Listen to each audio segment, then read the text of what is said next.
국민의힘에서 탄핵 거래를 막 투척을 해주는 거죠. 이재명은 지금 벼랑 끝에 섰다가 돌아서서 웃고 있을 겁니다.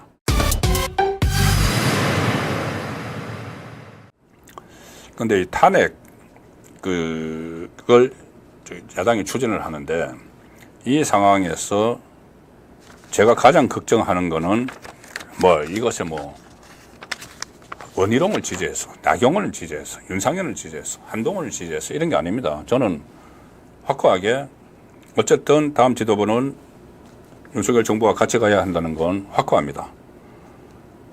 그런데 윤석열 정부와 다음 지도부가 같이 가야 되는데, 오히려 지금 경선 과정에서 조금 전에 제가 말씀드렸죠. 윤석열 대통령에 대한 탄핵거리가 없어서 민주당은 골치 아픈데 탄핵거리를 투척하는 행위가 벌어지고 있죠. 여당 경선 과정에서. 무슨 김건희 여사 문자 관련해서 서로 막 공방을 벌이면서 문자에 나온 내용, 저는 댓글팀을 동원해서 한동훈 비대위원장을 비판한 적이 없다, 이런 내용의 문자가 있었죠. 그렇게 되니까는 반한 쪽에서는 반한동훈 쪽에서는 댓글팀을 운영한 거는 오히려 한동훈 법무부 장관이다, 이렇게 이야기를 했습니다. 그러니 민주당 볼 때는 얼마나 이게 호재입니까? 가뜩이나 탄핵거리가 없어가지고 최상병 특검을 해서 꼬투리를 잡아내려고 하고 그게 잘 안 돼서 상설 특검까지 막 궁리를 해서 꼼수로 이것을 가지고 나왔는데, 국민의힘에서 탄핵거리를 막 투척을 해주는 거죠. 진위도 밝혀지지 않은 명확한 증거도 없이 내부에서 싸우면서 탄핵거리를 막 이재명에게 던져주고 있는 겁니다.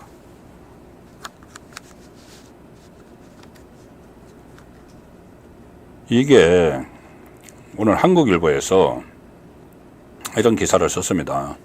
적보다 무서운 당내 경선, 다스 대장동도 집안에서 시작을 했다. 이 이야기를 제가 계속 해왔던 겁니다. 근데 한국일보에서 썼습니다. 자, 2007년 한나라당 대선 후보 경선 때 기억을 하실 겁니다. 그때 이명박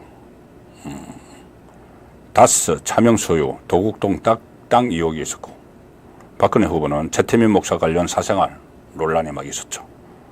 이걸 막 집안 싸움을 하니까는 야당에서, 민주당 계열에서 이걸 지금까지도 이용을 하고 있습니다.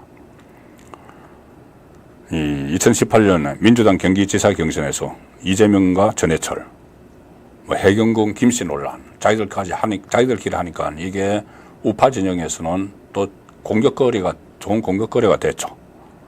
자, 이재명을 사지로 몰아넣고 있는 대장동 의혹, 이거 어디서 나왔죠?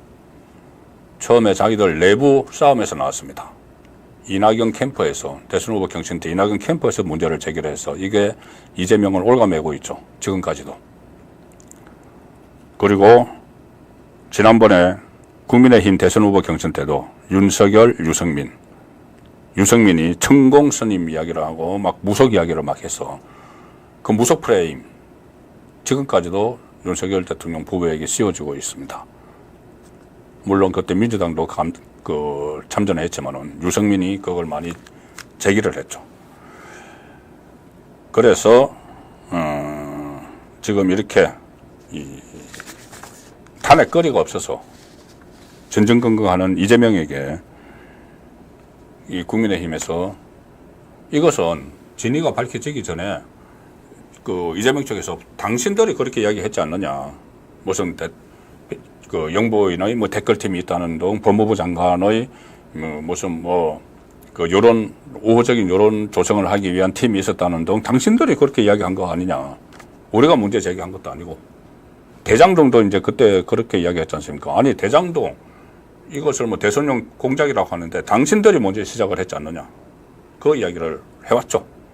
그런데 거꾸로 지금 그런 상황이 맞게 된 겁니다.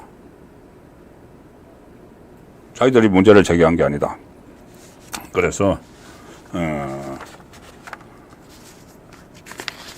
이재명은 처음에 말씀드린 대로 가뜩이나 지금 거리가 없어서 그리고 본인이 사법 리스크가 이제 코앞 특미까지 이제 다가오니까 어떻게 하든 탄핵 정국을 조성을 하려고 하고 이 탄핵 정국이 실제로 지금 초기 단계에 접어들고 있는 이 상황인데 국민의힘 안에서 내전이 일어나면서 좌파에게 이 먹이를 막 투척을 해주니까 아마 이재명은 지금 벼랑 끝에 섰다가 돌아서서 웃고 있을 겁니다. 참 여당 복도 많다 이렇게 하면서.